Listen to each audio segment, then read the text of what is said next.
Hello everyone, a very happy Tuesday to you all again. A warm welcome to the Fortnight Fringe. My name is Andy Summers. I'm one of the co-founders and co-directors of the Architecture Fringe. And along with my colleagues, Shona Common and Rima Armstrong, we welcome you to this online space. This is the end, actually, of our Fortnight Fringe first season. So welcome back if you've joined us before, and welcome if this is your first time. We've been to Glasgow, we've been to Sarajevo, we've been to Edinburgh, and today we are going to Blackpool.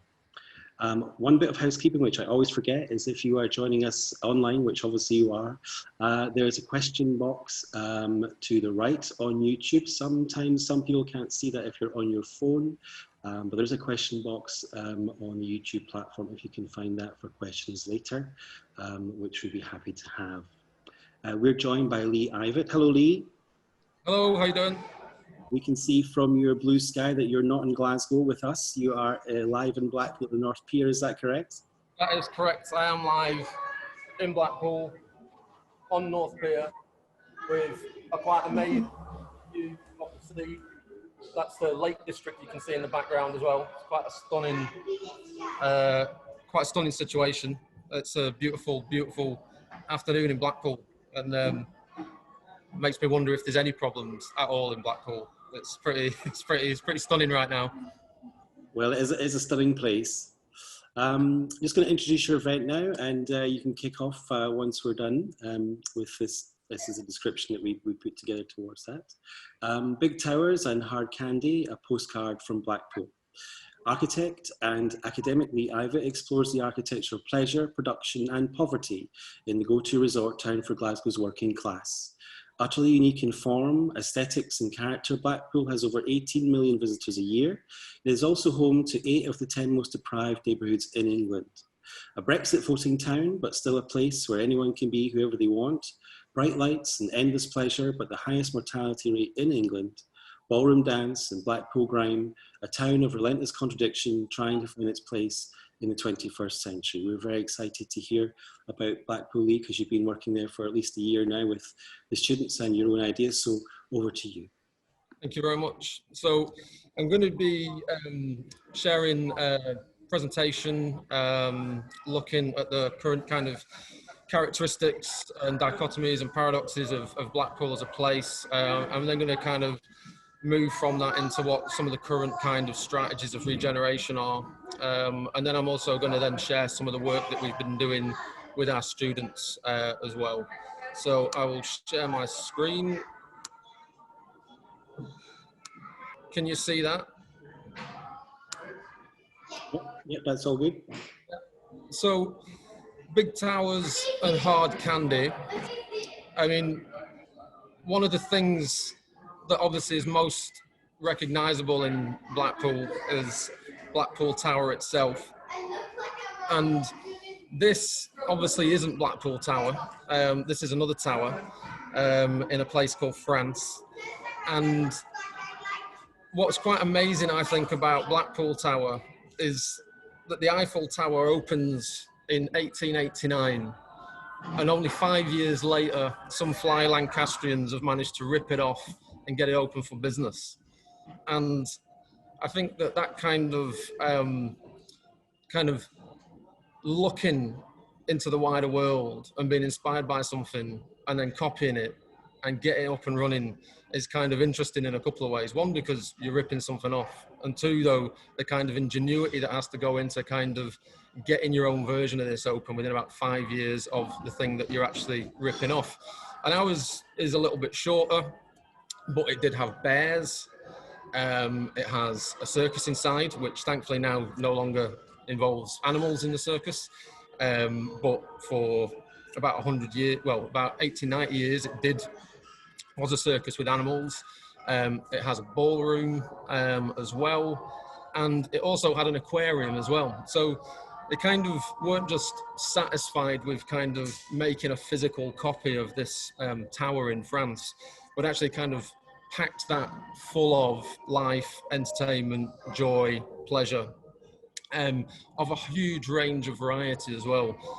A circus, a ballroom, an aquarium, quite a kind of amazing series of things to kind of squeeze into underneath a big metal tower. And I suppose that kind of attitude towards copying things and taking that thing and trying to represent that thing maybe sets a precedent. And it sets a precedent in kind of ways now that range from the kind of ridiculous to the sublime. I kind of love the fact that there was a Ken and Terry's ice cream parlour in Blackpool until Ben and Jerry's sued them. I love the fact that there was a Louis Tussauds waxworks in Blackpool until Madame Tussauds actually bought them over. But for a short time, Louis Tussauds was kind of doing amazing pieces of work like this kind of horrifying image here. And so kind of copying things, but maybe not copying things as well as other people are copying things all the time. This obviously is not a real pirate ship or a real pirate hideout. It is an amusement arcade. And this is obviously not a real parrot either. It's a big, massive plastic parrot. And that kind of, I suppose, attitude towards, I suppose, larger than life, fun, humour, witticism, trying to get away with something, are all kind of characteristics of Blackpool that I think are actually worth celebrating rather than kind of decrying or looking down on. And so Blackpool has always been lots of fun, or slots of fun, as this, again, witty piece of signage suggests.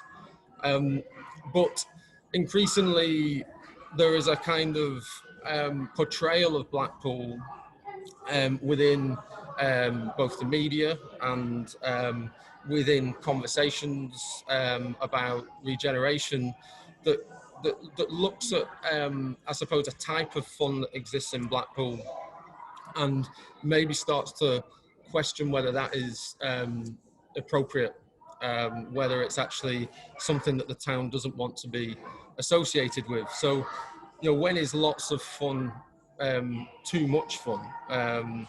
And a kind of something that that I'd encourage all of you to kind of look at, or someone's work that I'd encourage you all to look at, is the work of photographer Dougie Wallace.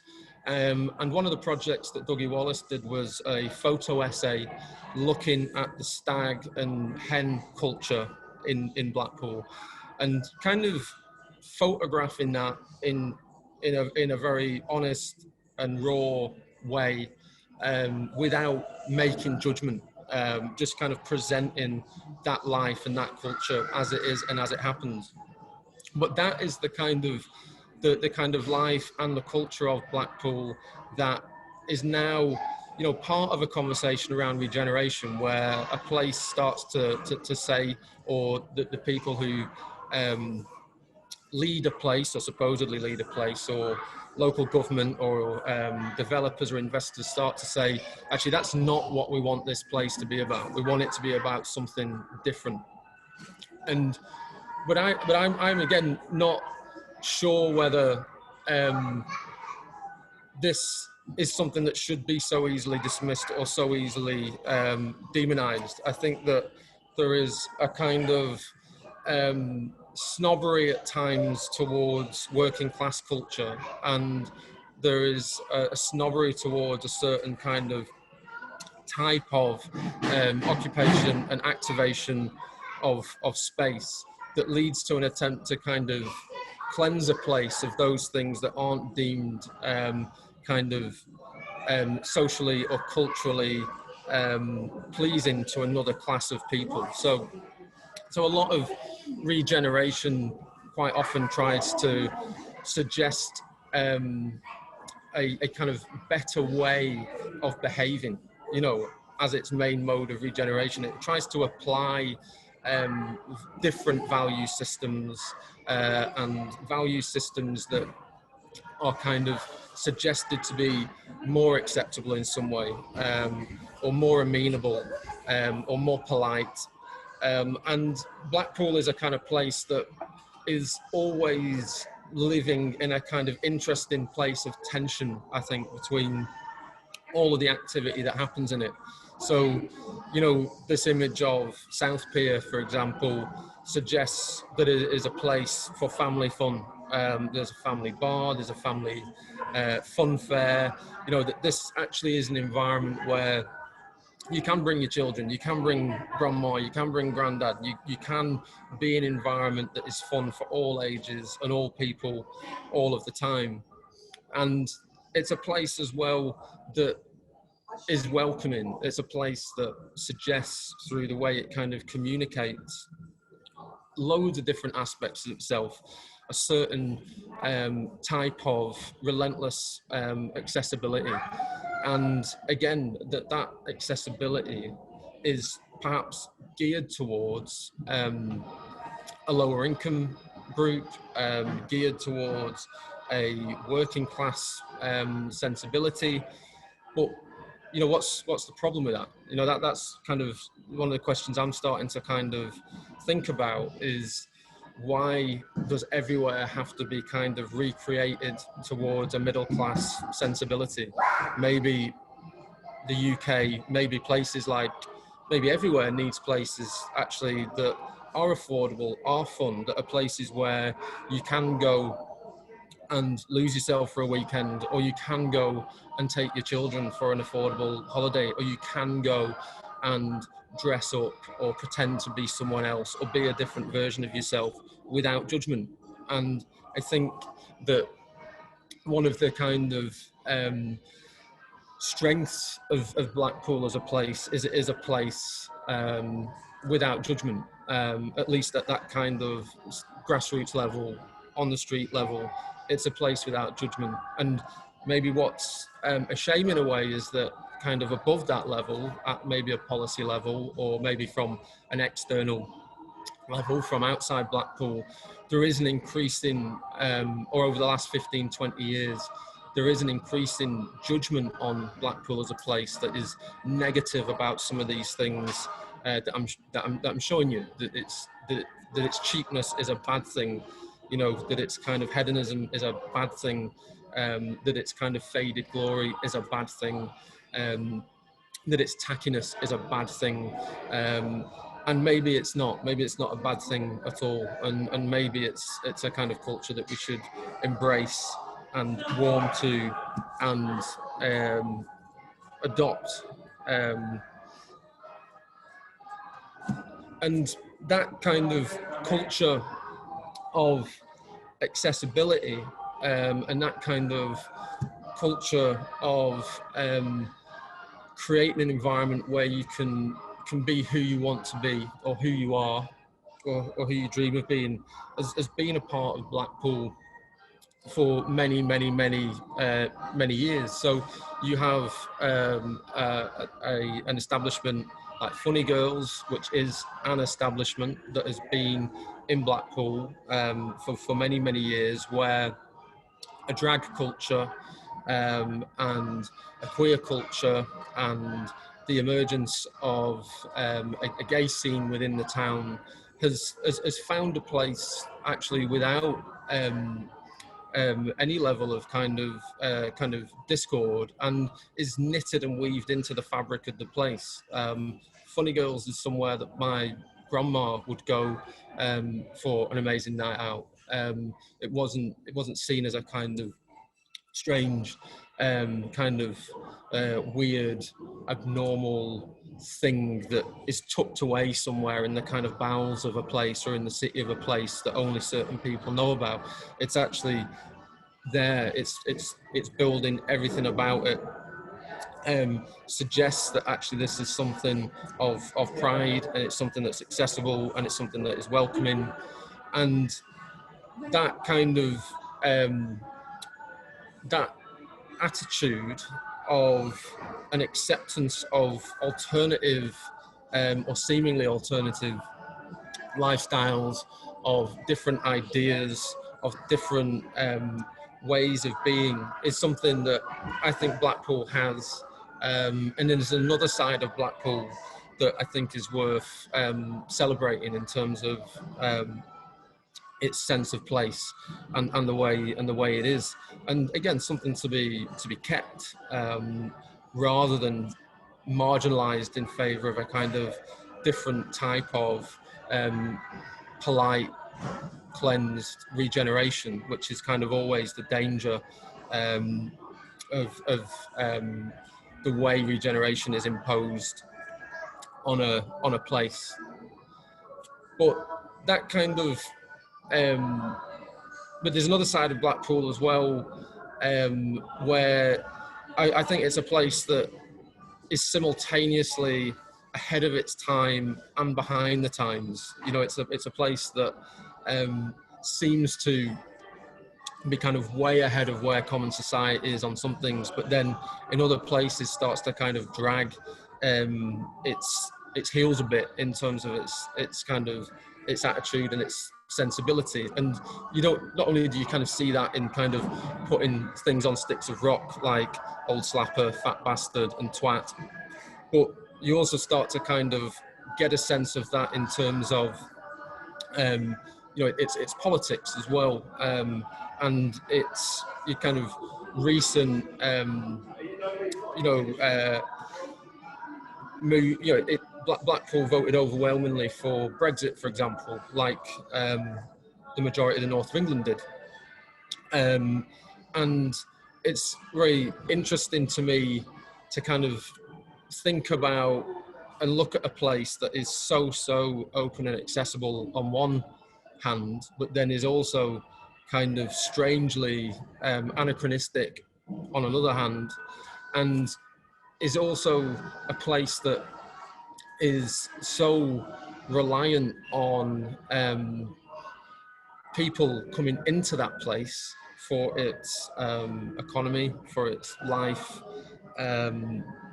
for its sustainability, but then is also geared towards a politics that is anti-immigration.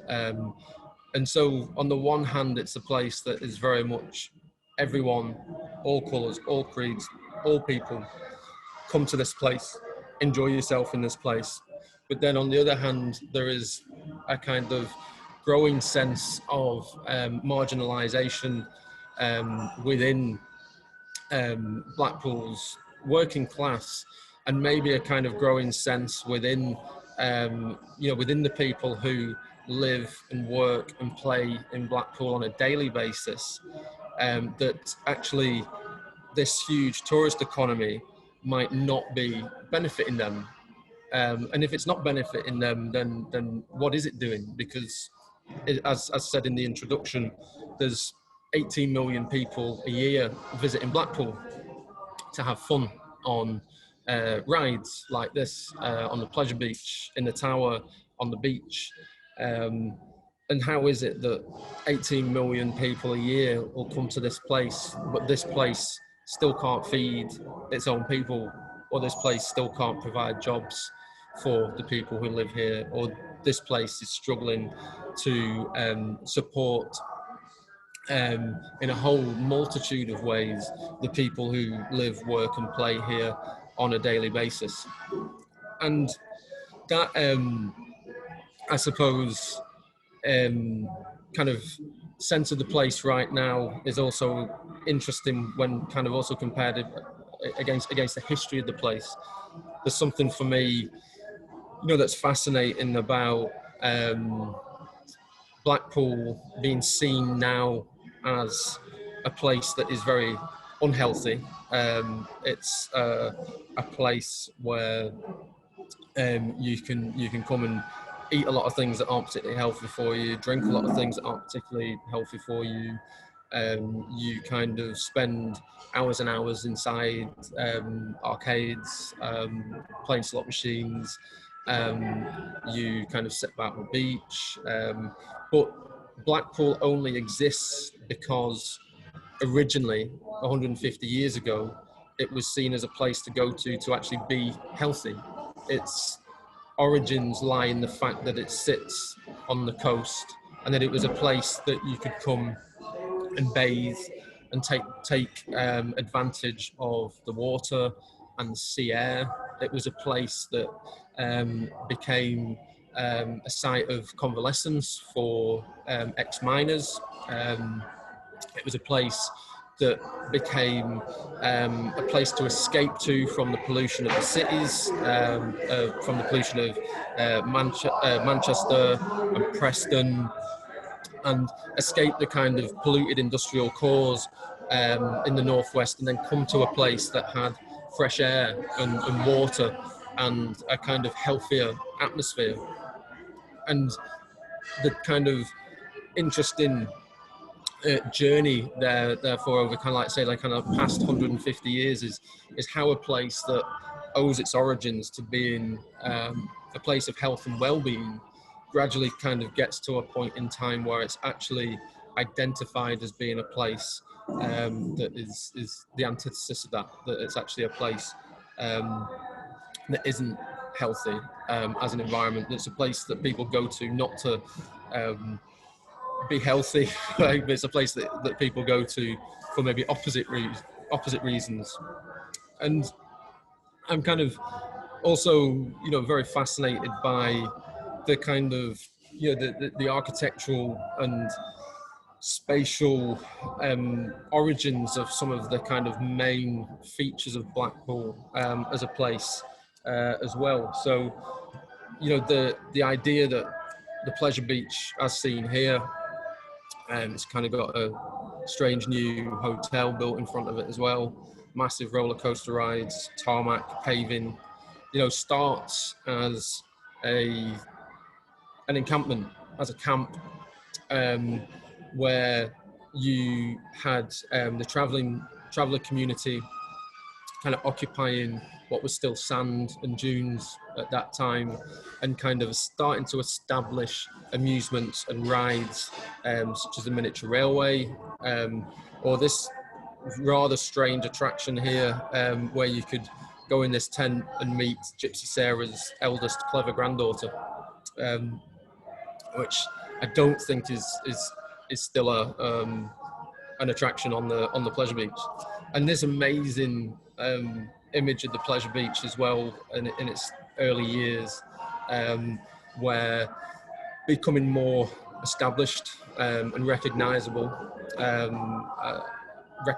it is now, but this still amazing scene where this amazing fantasy land is literally emerging directly out of the sand and directly out of the dunes, and is kind of surreally occupying this part of the beach.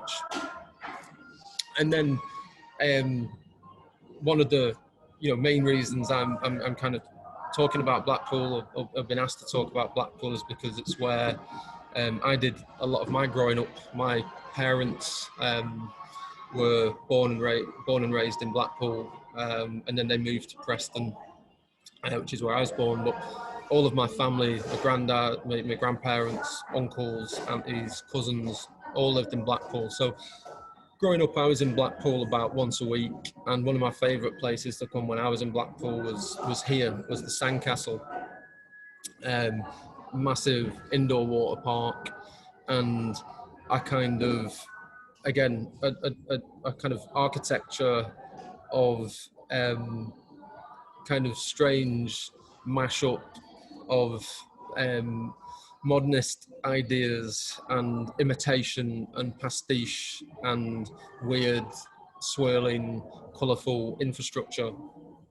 And one of the things that I kind of recently discovered in my research for the teaching that I'm doing is what used to be on this site. And so there's actually been a history of swimming for pleasure on this site before the Sandcastle was here, and that looked like this. It's the South Shore Swimming Coliseum, as it was called, and this is South Pier in the background, and you can see this amazing, unbelievable piece of architecture and engineering, that has claimed part of the beach and part of the sea, and kind of kept it and pulled it back gathered it back for the town, for the people. And you also just see like just the amount of people actually that are here, but this kind of vast arena of outdoor swimming, and this is a view of that from inside as well. Something that, you know, as an outdoor pool, as a piece of architecture, you know, is kind of comparable to anything that I've seen in Budapest, that I've seen in other kind of situations. And it's interesting to think, at what point did we all start thinking that the weather was too cold for this activity, and start to think about how we retreat more and more indoors. You know, so, you know, what's the kind of the journey of kind of decline that happens where people, you know, stop using this? Is it because we stop maintaining this? Is it because it becomes too expensive to keep something like this running? Or do people genuinely start to kind of want to embrace this kind of thing? They want to kind of embrace environments that are warmer, more secure, a different kind of fun and a different kind of activity.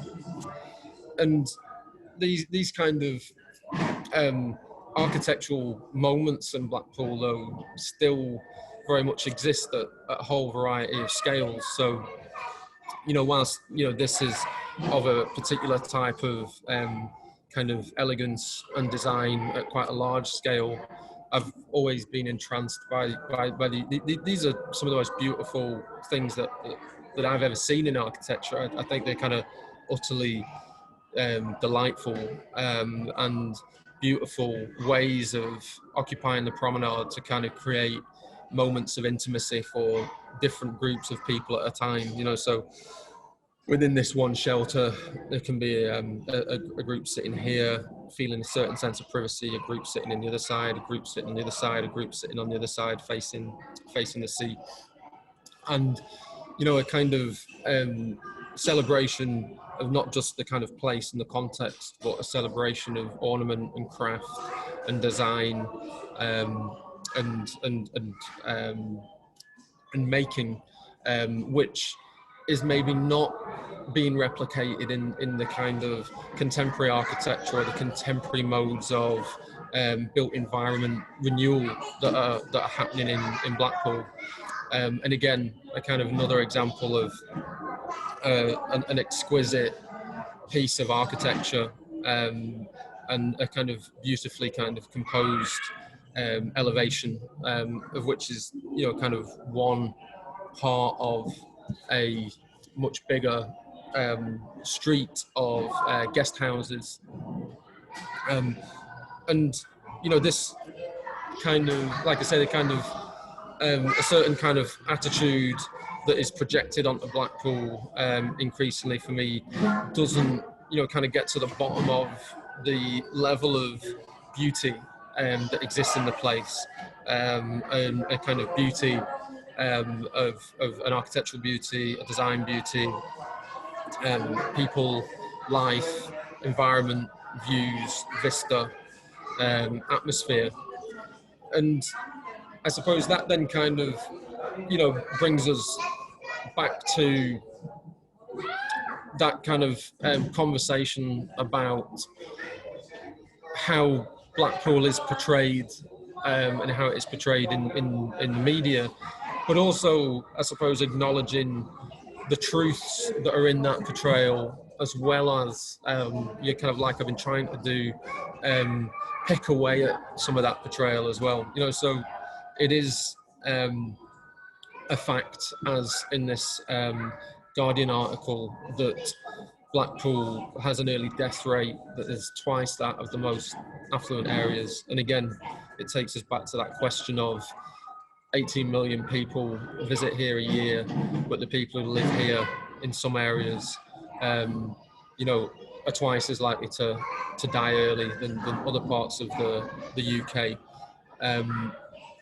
It's also true, and this is fairly recent, just a year, well, yeah, just under a year ago, this kind of caught my attention on the BBC website, this article, where 8 of the 10 most deprived neighbourhoods in Blackpool are in this one place. It's a quite astounding fact. It's a quite astounding statistic, and the kind of the kind of tension that then kind of creates in terms of a regeneration of place, and ultimately a kind of question of who is that regeneration for, who does it benefit, how does it benefit, the tourist economy that is still seen to be the lifeblood of the place. Like at what point does the amount of money that is brought into the town through that activity actually start making its way directly into the kind of pockets of the people who kind of live and work here on a daily basis. And I think, like, within that context, it's very interesting to kind of look at how grassroots culture starts to deal with some of these questions, and also how different forms of activity that are maybe counter to an orthodox regeneration narrative start to come to the fore. In the last few years, there's been a kind of a focus on Blackpool's grime scene, which again initially was kind of mocked, and kind of it was laughed at. It was kind of picked up as something kind of ridiculous, but then actually then ends up being kind of profiled by Vice, for example, and actually the people who begin this scene and emerge out of this scene, who are using a medium to kind of communicate their own culture of place, start to actually find their voice and be given their voice in ways that might not have originally been expected. And in this video piece on Vice, those grime artists in Blackpool that kind of originally been mocked are kind of given an opportunity actually to kind of speak back against that, and kind of to talk about what they do and why they do it. And so, at the moment in Blackpool, then what does regeneration look like? And what should it look like is the other question. I mean, we have things like this happening in Blackpool at the moment. So this is what housing regeneration currently looks like in Blackpool. It's a kind of developer aesthetic urbanism with a bit of fun painted onto it by painting some bits of it kind of colourful. But is that really of the same kind of quality? And even though this is a kind of different kind of copy or a different kind of pastiche, is this really kind of comparable to some of the kind of urban form and some of the architecture that is actually established in Blackpool, not at the kind of front of Blackpool, but in the kind of everyday in the streets? And this is the kind of new context that this sits in.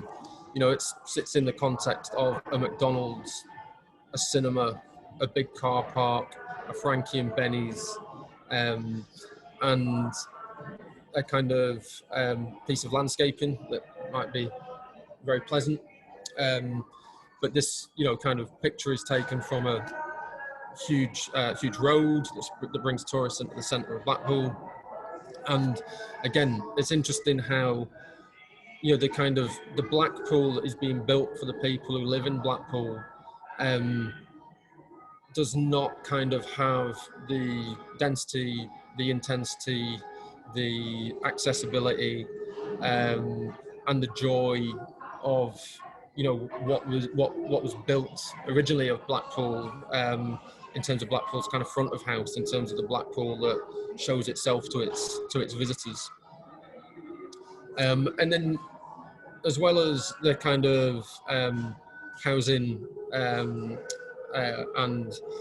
commercial regeneration of Blackpool for those who live there, you also then kind of start to have these strategies of regeneration for that start to try and reposition Blackpool not as, you know, the kind of stag and hen party venue, but as something that is more aspirational in some way, whatever that means. I don't really know what it means, but and you have this project by DRRM, which is basically is a wedding chapel, a registration office. It's also a tourist information building. It's also a cafe.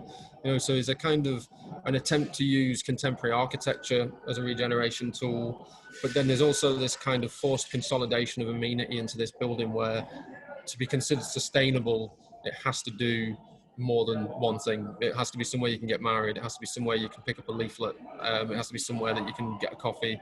And that, again, they're kind of just creating something for the joy of it, or for it, you know, rather than making this the best place to celebrate the union of two people.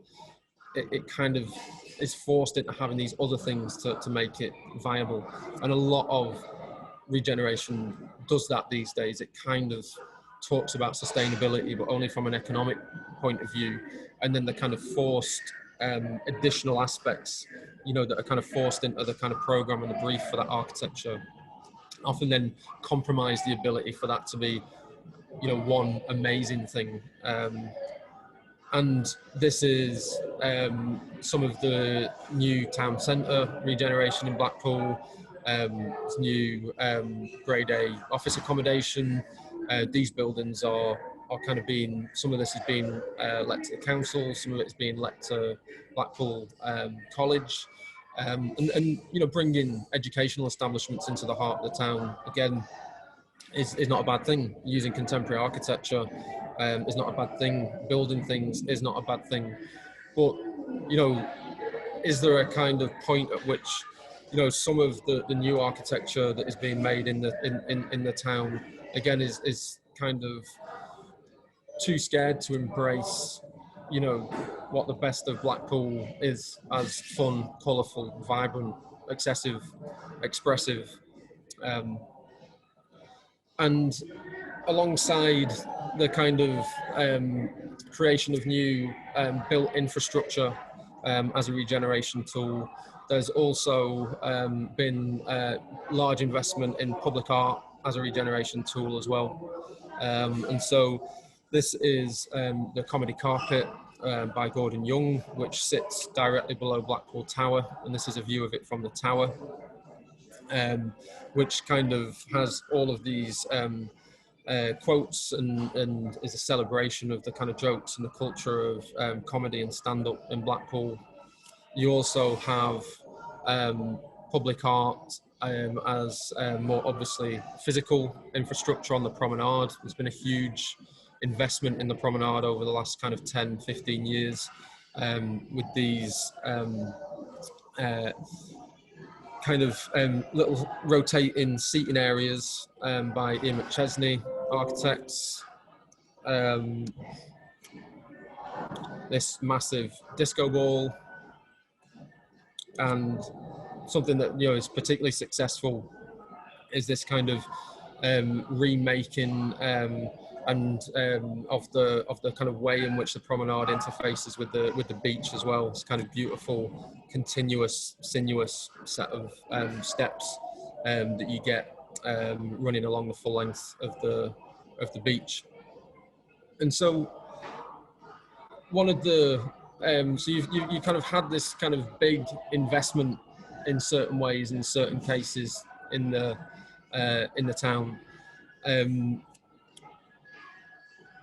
But one of the kind of things that is kind of some of the things that are happening underneath that larger scale work is really interesting. So one of the projects that maybe introduce you to in a minute is called Art B&B. And Art B&B is kind of trying to reimagine the guest house culture of Blackpool and an arts collective artists in the town have taken over what were kind of quite run down guest houses on the front in Blackpool, and have turned this into a new B&B establishment, where every single room in the establishment has had a different artist design it in a different way. And it also provides space for hot desking, it provides space for events, it provides space for all people, but also the arts community in Blackpool to kind of gather, and also provides a kind of different level of quality but affordable overnight stay. So you can rent bunk rooms in here, you can rent a suite on the top floor, you can rent just a double room, a single room, etc. So there's a huge kind of variety of ways in which you can stay in our B&B. And let's just do quickly, alongside Art B&B, so this is Art B&B's website here. One of the organisations that was involved in setting up Art B&B is an organisation I'd encourage you all to look at called Left Coast Arts. And Left Coast, again, are a kind of grassroots arts organisation that don't work on kind of big physical change in the town, but what they work on is either performative-based work or work that's embedded in marginalised communities within Blackpool. And they kind of take a people-first approach to arts regeneration, and a participatory approach to arts regeneration, which is kind of looking beyond the bit of Blackpool that just the visitors see, and is kind of really embedded within the kind of grain and the life of the town as well. So one of the, I suppose, things just want to kind of finish on is just to kind of talk briefly about how we're looking at these issues within the School of Architecture that I work within in Preston, the Grenfell Baines Institute of Architecture, where our final year in the undergraduate course kind of embeds itself in Blackpool for the whole year. And the kind of things that we're, I suppose, interested in, we're interested in the idea of sensory place and sensory space. We're kind of interested in creating spaces that offer a kind of respite or an alternative environment to the kind of extreme interiors of Blackpool, like the kind of arcades, the amusements, the fairgrounds. You know, Blackpool is a really intense sensory experience. And that's fine up to a point, but a lot of that sensory experience is designed to make you spend more, eat more, be more sentient, rather than be active, rather than, you know, eat healthy, rather than, you know, make money. It's the opposite, and all of that is kind of fun in all kinds of ways, but it's not always good for you. So we're kind of interested in the kind of sensory environment of place and how you kind of flip that on its head and design environments that are conducive to your well-being. And we're also interested in the kind of economy of place, and we're interested in how the tourist culture, through its artifacts, does or does not, you know, support the lives of local people. You know, so if you're selling all of this stuff cheap, but you're also importing all of this stuff cheap, and none of this stuff is kind of getting made in the place, then there's less of an opportunity for the economy around these objects and artifacts to actually benefit the place in which they're being sold. So we kind of look at that as well. I'm just going to show you briefly what some of that work looks like.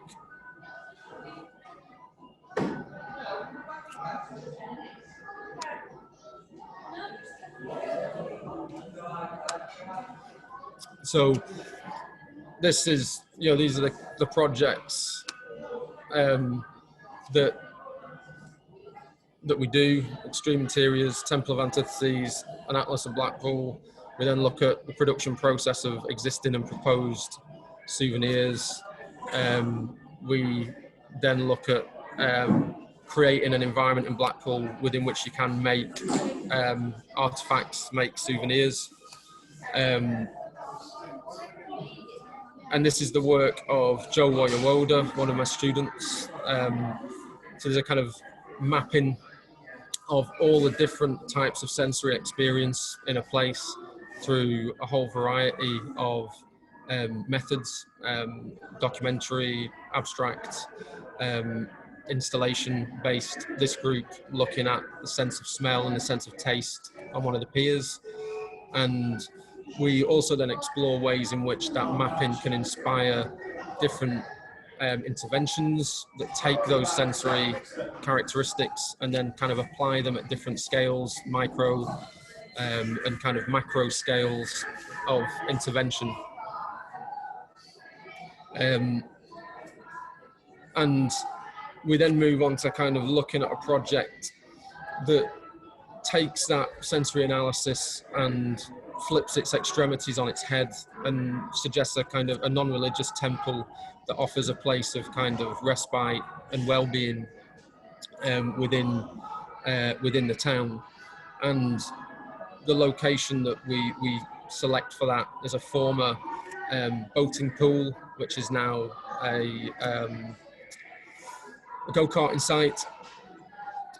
And we kind of look at ways in which this site can be brought back into use as a place of kind of something that's sacred and something that is spiritual, and explore, you know, what it means to be sacred and be spiritual within the context of Blackpool.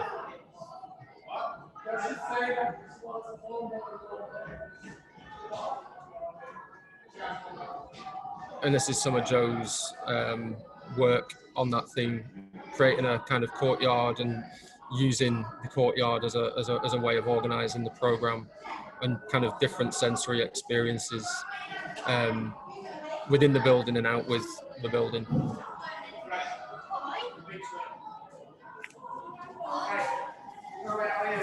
And then the kind of final project that we do in the year looks at a territory from Blackpool Pleasure Beach to a housing estate in Blackpool that is all connected by a single road. And it kind of gives us an opportunity to explore what the kind of front end of Blackpool is in comparison to the back end of Blackpool, if you will, the bits where people live, the bits where people visit. And this territory is documented in a whole variety of ways by the students. And then the students then choose a site within that territory to create a place within which to make a souvenir in the town, in which a community in the town could make their own souvenir and sell and distribute their own souvenir. So Joe has kind of explored existing souvenir culture. He's then made his own souvenir, which is a lino print. This is his own. He's looked at precedents. And then he's used that process of making to inform the development of a programme for a place to make that artefact and to involve local people in the making of that artefact as a tool for re-economising a marginalised community in Blackpool. And again, this is some of the way in which Joe's developed that project, right in the heart of terraced housing within Blackpool, in disused space that would have previously been maybe communal allotments or communal workshops within this part of the town, and a space for making, a space for selling, a space for artists to be in residence, are kind of placed into this context in this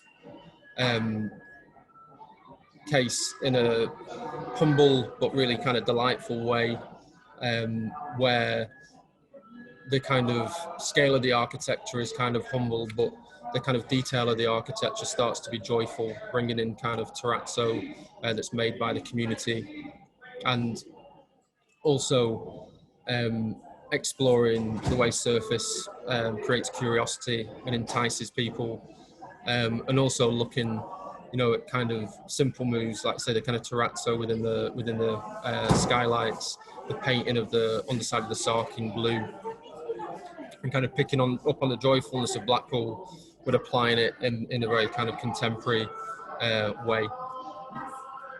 So that's all I've got to say. I'll stop sharing and see if there's some questions. Thank you, Lee. I think Shona's got a clarification from YouTube as well. Yep, so I've got one question here from Susan Buckman. Thanks for sending in your question. She's asking where there is regeneration, and she means residential developments in Blackpool, like where is it happening? Is it on the edges and the margins of the town, or are there plans to regenerate the town centre?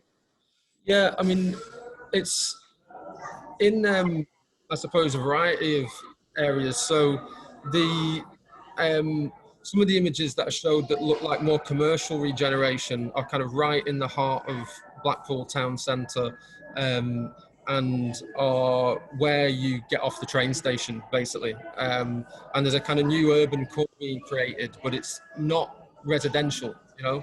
And one thing I might just do quickly is that in Blackpool, there's a disused railway line that is now a big road, basically, which people which brings people into the kind of heart of the town.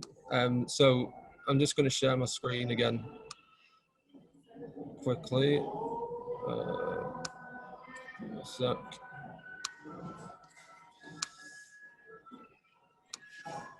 So can you see that?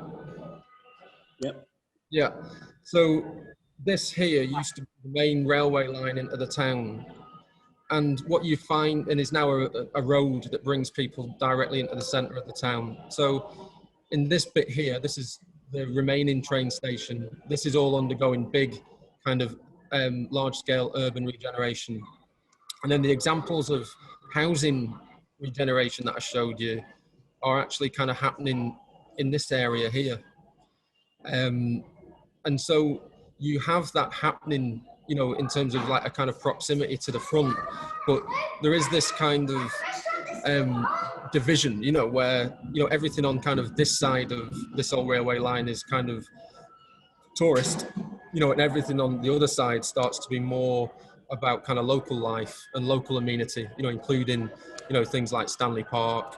But then you also have a zoo over here, you know, you have other bits that are maybe for tourists, but mainly this area is where people live. And then on the other side of this line is kind of where people are visiting and playing. So, so big urban stuff in the centre, housing stuff in this kind of part, and then not much happening actually on the periphery. I mean, in terms of actually sort of community involvement, what is the current sort of situation in terms of what is the dialogue between the local authority and the people who live there at the moment? And that seems to be kind of probably the point of tension, you know, that I've kind of identified. So you have organisations like Left Coast Arts who are doing that. You know, they are working with community groups on a daily basis, and they're putting in programmes where they've got a resident, like an artist in residence house in one of the housing estates in Blackpool. They're looking at small scale interventions, green space. They're looking at skills development, capacity building. But they're kind of, it still feels like the kind of big spend stuff. You know, it's focused on the stuff that visitors are going to experience and see. And it doesn't necessarily mean that is done in ignorance of local people, because I'm sure that, you know, Blackpool, the City Council, thinks that if we get that right, then the economic growth that will bring will, you know, trickle down to the people who live here, or create jobs, or create employment, etc.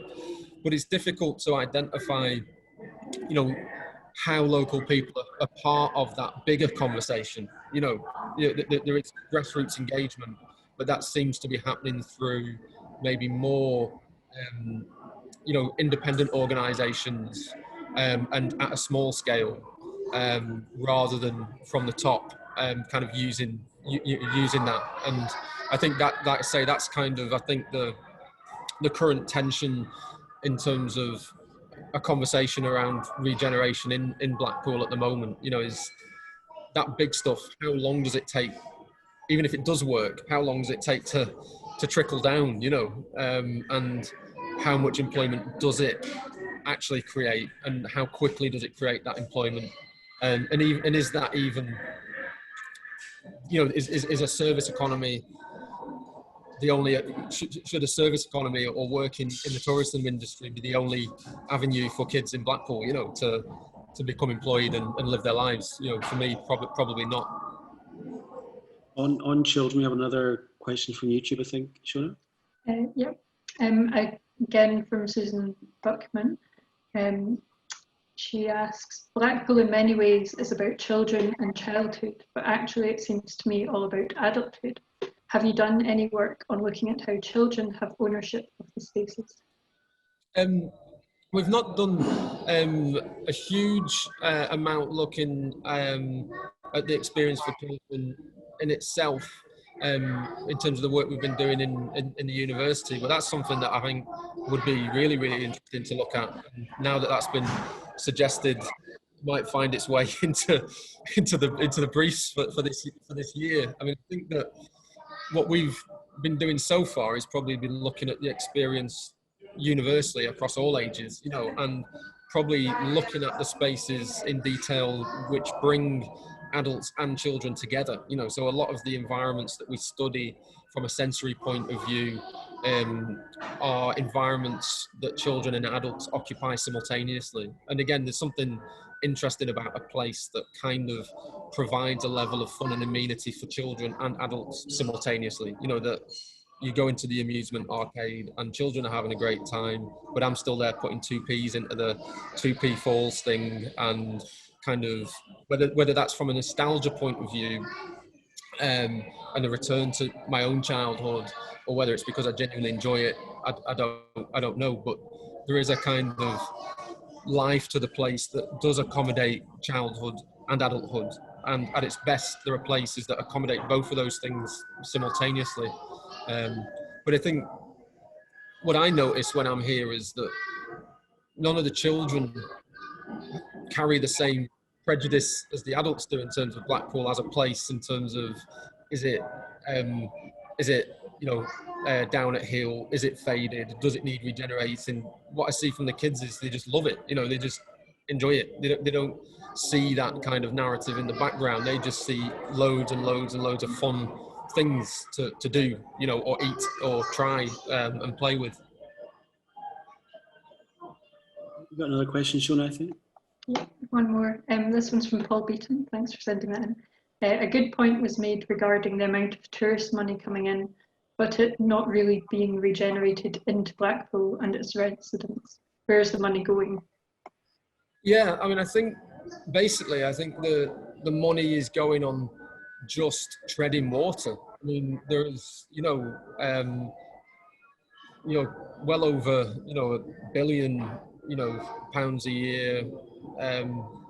Huge amounts of money are coming into the town. But I suppose the issue is that the amount of money that those visitors spend, it's like if you had the 18 million or the 20 million people who visit Venice every year, are probably spending per person a lot more than someone in Blackpool is spending.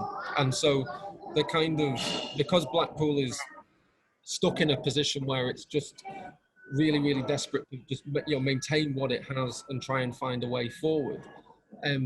Things are cheap, things are affordable. I could stay here for under £30 tonight, quite easily. So no one, when you break down those 18 million people and like what they're spending, there's a kind of cycle there where you end up treading water. So there's a lot of money that's spread really, really, really thin. And, for every pound that's spent, maybe that translates into you know, a penny worth of profit. You know, it's like really kind of tight in terms of the kind of the margin. In terms of authenticity, Lee, what are your thoughts in terms of what there is good work being done by a number of groups that you've highlighted, but at a sort of macro scale, what do you think the local authority or the conversation should be about in terms of authenticity to keep the aspects of Blackpool that you presented and not let them be sanitized and gentrified away? Yeah, I mean, I think that there's something fascinating about a place's authenticity essentially being its kind of like history of ripping off stuff. You know, like I was saying before, you know, it's like there's something unique and authentic about Blackpool, but that is, you know, premised on, you know, all the stuff it copies, you know, like big towers or architectural styles or movements or whatever it is. And so there's a kind of authenticity in its fakery, you know. And I suppose I would kind of be interested in, you know, seeing that celebrated more in terms of its, you know, new architecture, is like actually kind of celebrating, you know, its fakery a little bit more and actually positioning its fakery as its authenticity. You know, I'm quite interested in at what point is the aesthetics of something kind of acceptable because it's positioned in one place versus positioned in another. So everyone, you know, who comes to Blackpool or lives in Blackpool loves the fact that there's a huge, massive fiberglass parrot, you know, but would they live in that parrot? Could you have a whole terrace street of those parrots, you know, where actually, you know, the kind of aesthetics of the ordinary and the everyday start to adopt the aesthetics of the, you know, kind of fantastical and the aesthetics of the tourist realm. So, I mean, I would like to see, you know, I suppose a conversation about that happening in Blackpool in terms of its regeneration as well, you know, because there is a kind of a token attempt with some of this regeneration to make it a little bit Blackpool, you know, but then it's so weak as to be kind of insipid and not particularly interesting.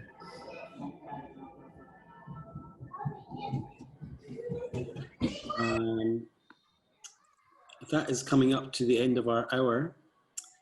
We don't have any more questions from YouTube, I don't think, Shona. Yeah. Well, Lee, thank you so much for sharing your work and your thoughts on Blackpool. I mean, I also used to go on holiday there when I was a kid, and I mean, it's a very special place, and even for young children, I think the actual townscape of it is so impressionable in our minds, and yeah, it was good to sort of get an update about where it is at present, and thanks very much for sharing all that. Thank you. I appreciate it. You're welcome. Thank you for joining us, everybody online. That is actually the end of our first season of the Fortnight Fringe. Thanks for joining us these past 2 months. We'll be back next year. But on behalf of Shona and Raina and myself, and we wish you a very good evening, and we'd just like to thank Lee once again for everyone to take care. Thank you. Good night.